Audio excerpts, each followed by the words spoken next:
That was an action-packed and drama-filled Rugby World Cup final. My name's Mark. Let's talk rugby.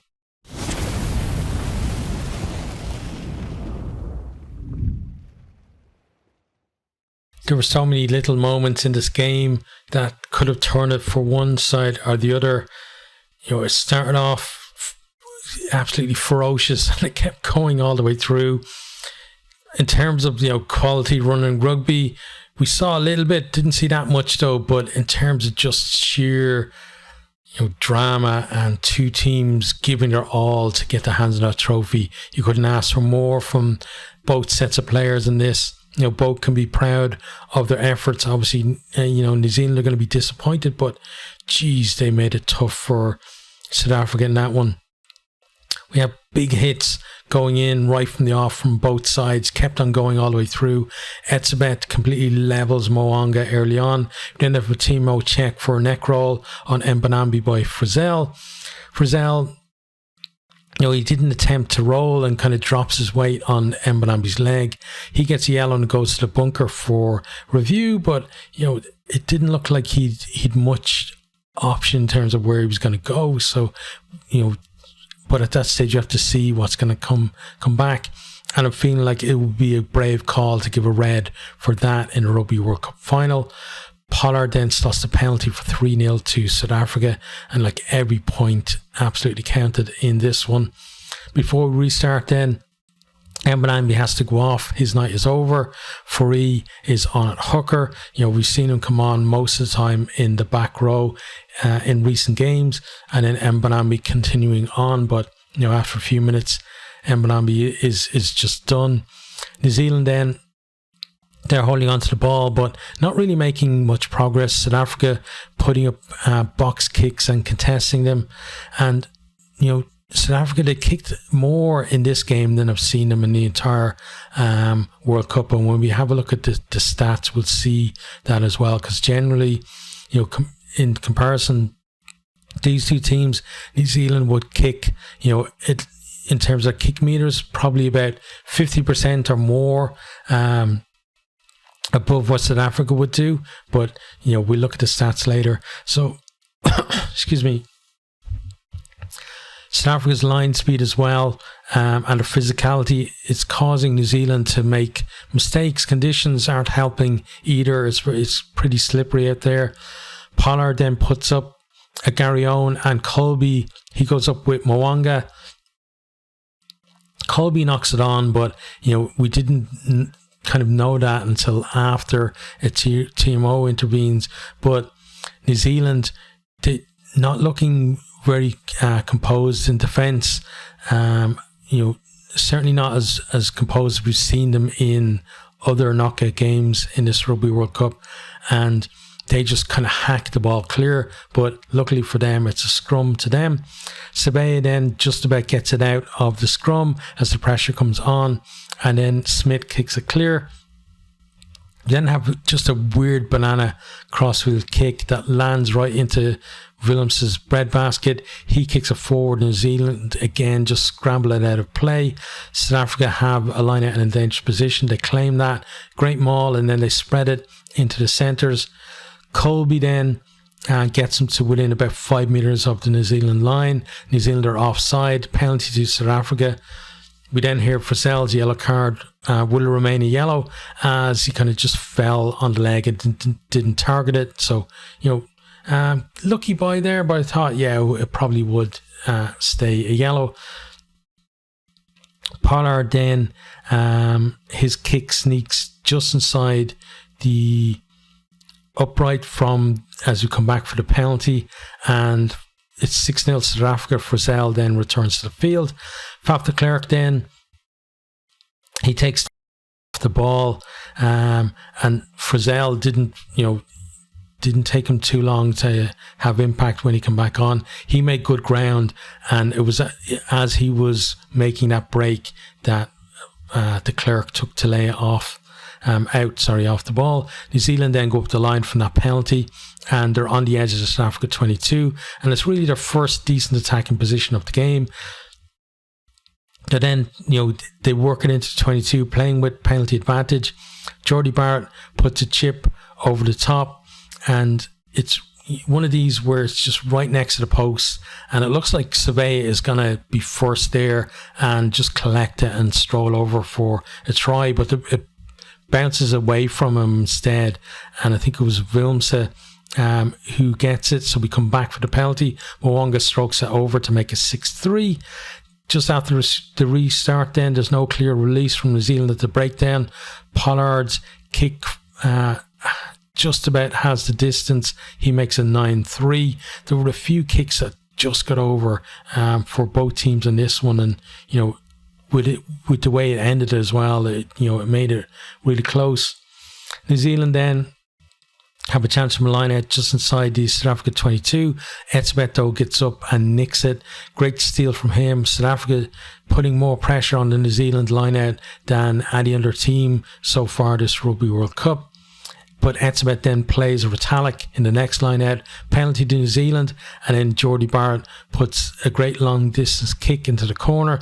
New Zealand's line out though malfunctions again as South Africa come away with the ball.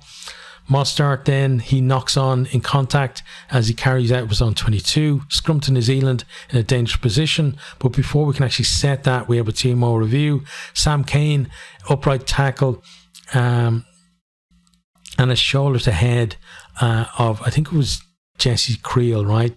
He gets a yellow card, it goes to the bunker for review, and New Zealand really walking the line here, and that penalty that they'd just gotten gets reversed. Beauden Barrett then kicks dead, and it was a decent kick. On another night, it would have actually been a great opportunity for them, but just on that greasy surface, it just keeps going and goes dead. Scrum back to South Africa from that.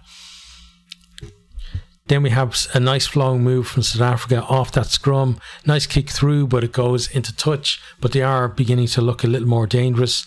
And, Pollard, he's not the best at running the back line. Lebok probably would have made them work a bit better in that situation. But it wasn't really a night for too much running rugby. So I think definitely Pollard was the right choice at 10 for this one.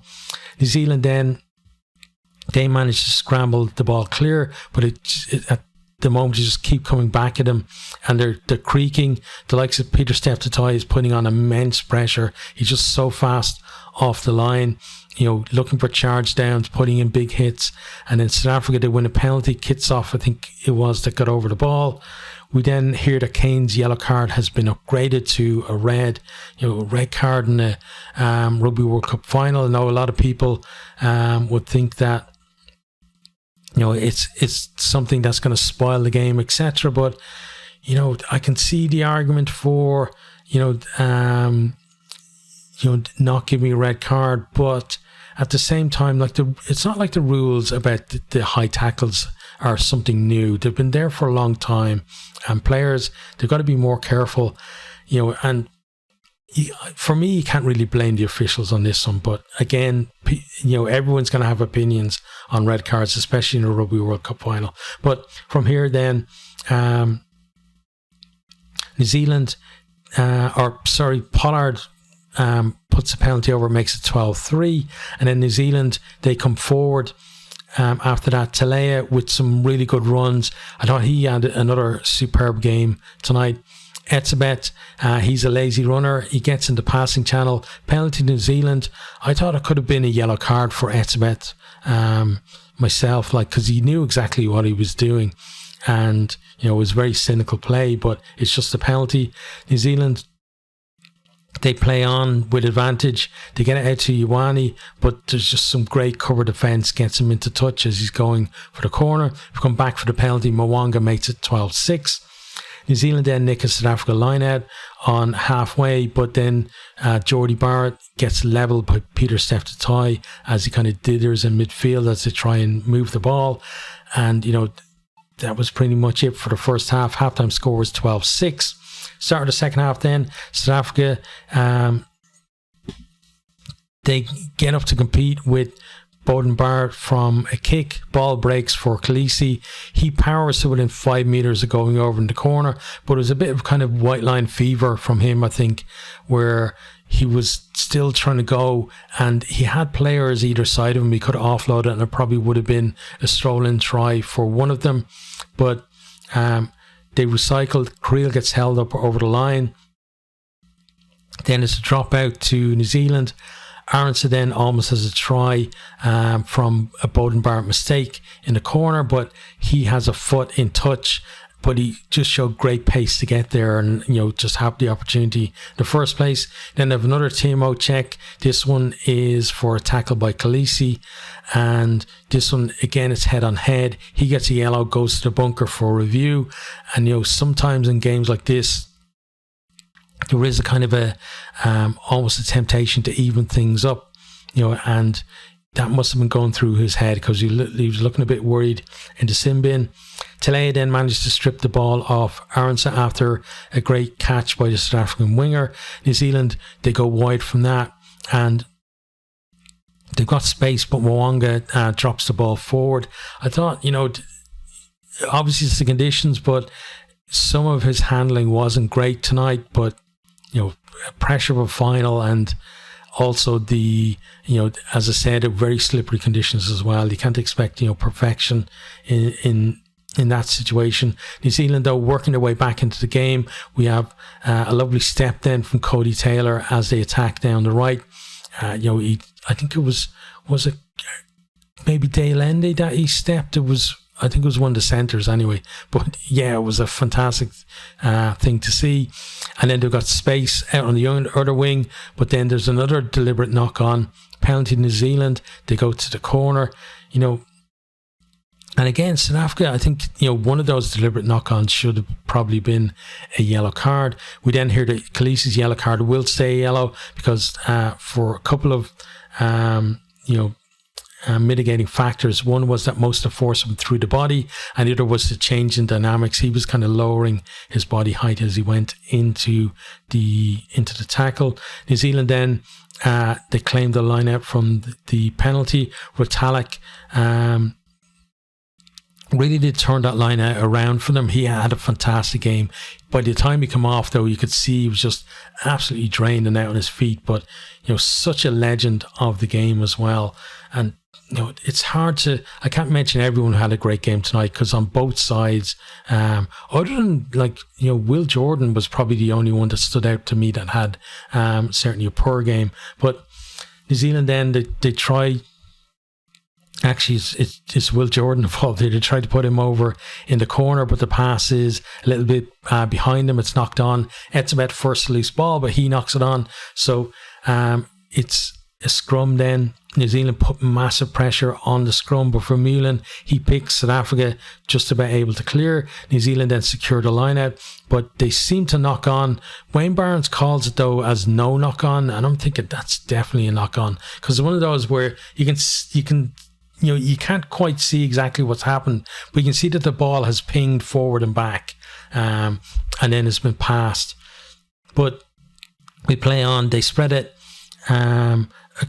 across, like South Africa rushing up in defence. Mwanga just about gets outside the edge of that defence.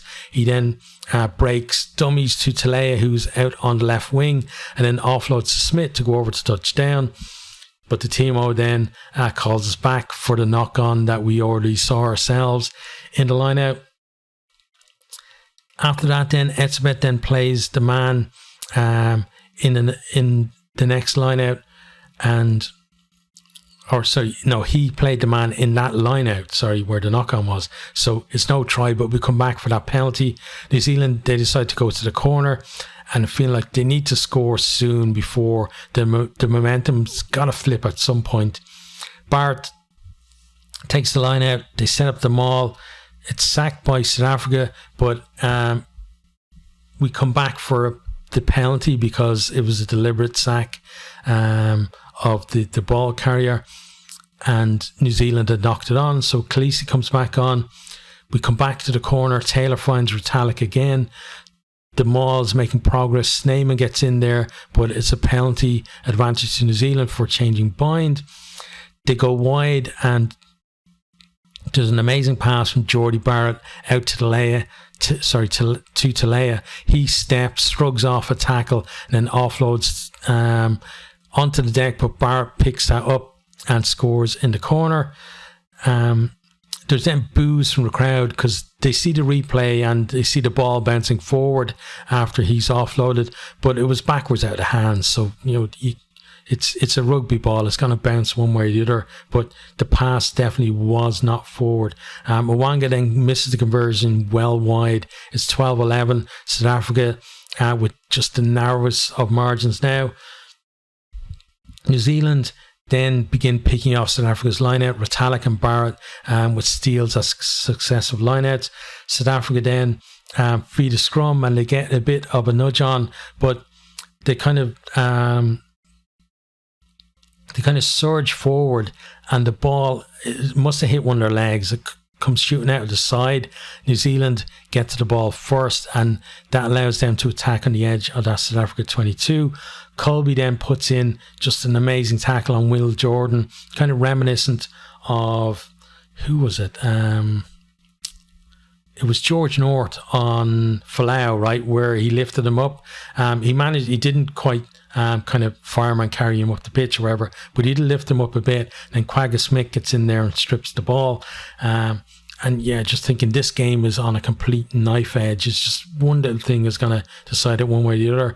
We then have a long stoppage, several players down with cramp, especially on the South African side. And they're the guys who are playing most of the game with an extra guy as well.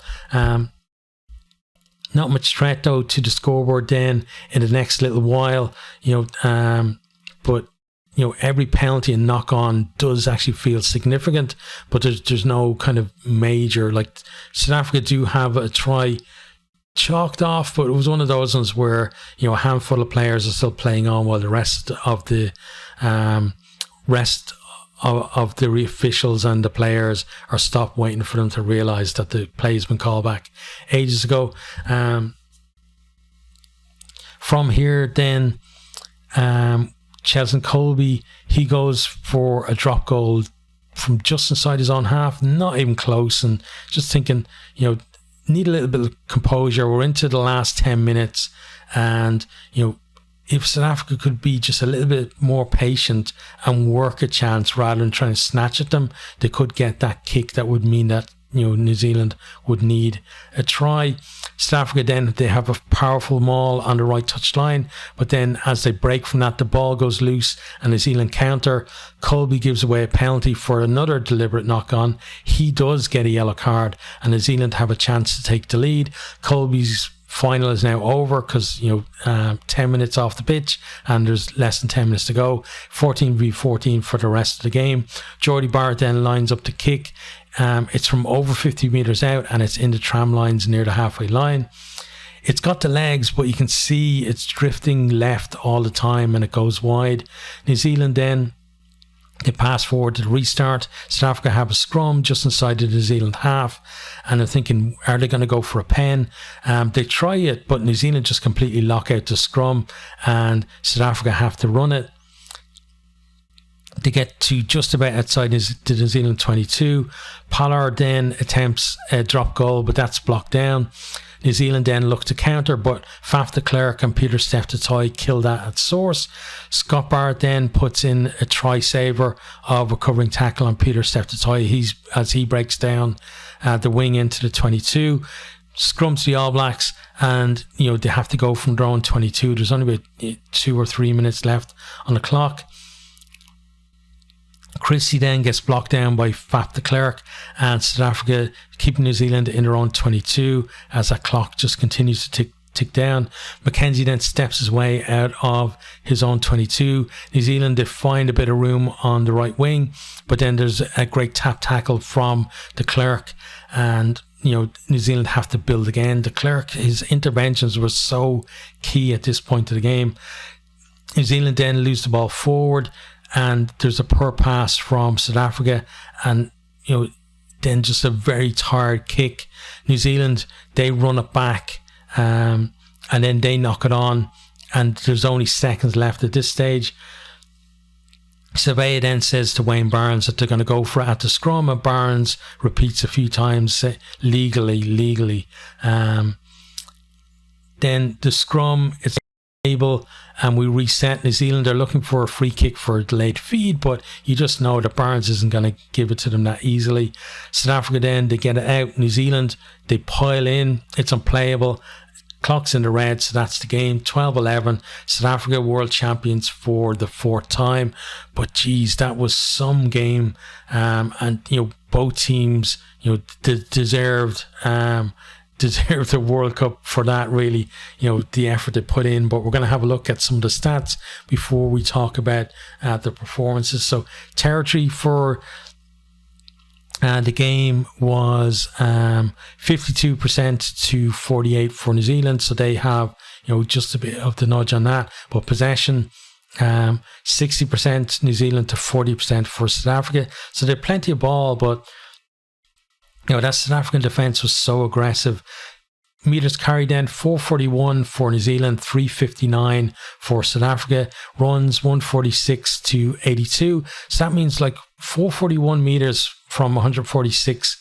Runs means like New Zealand less than 3 meters a carry when they've been over 5 meters on average per carry for the World Cup. South Africa, better return for them, 359 from 82 runs. So, they're over 4 meters per carry, but still down on what they've managed on average. Carries over the gain line then, 65 for New Zealand, 34 for South Africa.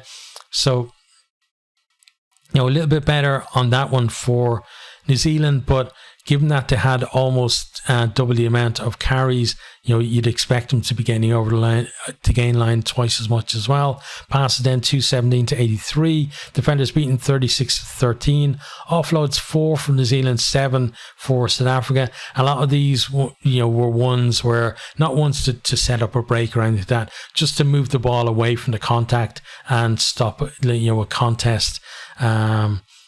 For the ball and just have a cleaner ruck, basically. Mauls won then 3-2. Rucks won 115 to 56. So New Zealand with most of the ball and most of the rucks in the end. Kicking then 34 from New Zealand. This was what I was talking about earlier. 38 from South Africa. South Africa, I think it might be the first time, at least against a tier 1 side in this Rugby World Cup, where they've actually kicked more than their opposition. And then meters from kicks, 1,022 for New Zealand and 1,002 for South Africa. So nothing between them on that one. Kicks in touch, 7 for New Zealand, 1 for South Africa. Given that how good that New Zealand line-out has been, there's no surprise that South Africa weren't kicking to touch as much as them. And then onto the set piece. So New Zealand went 2 from 2 from the scrums, South Africa 9 from 10, but every single one was competitive. There was no, armchair ride or clean ball for either of them there. Lineouts then 20 from 22 for New Zealand is amazing, given how much pressure South Africa were putting on that. And the likes of Retallick already mentioned, but Barrett and Whitelock, when he come on as well, just really made that work. And then Taylor and Takiaho as well, they've got to get credit for the throwing in as well. Not so good for South Africa, 6 from 10. A lot of pressure coming on from New Zealand on that one. Lineout steals then 4-1 in favour of New Zealand again, as they were up disrupting discipline. 5 penalties conceded for New Zealand and 10 for South Africa, but 1 red card to New Zealand and then 1 yellow and then 2 for South Africa. I thought South Africa could have got at least 1 more yellow for those deliberate knock-ons before Colby got his one. And then defence, 93 tackles to 209. That's a big shift for South Africa to have to put in. Tackles missed 13 to 36, so 79% success for New Zealand and 81 for South Africa. And then a big stat here: only 1 turnover won by New Zealand and 7 by South Africa. South Africa, they were able to get in there. Ireland weren't able to do it against New Zealand. New Zealand marshalled the likes of Byrne, Amani and Porter really well at the breakdown, but they weren't able to do it as well against South Africa.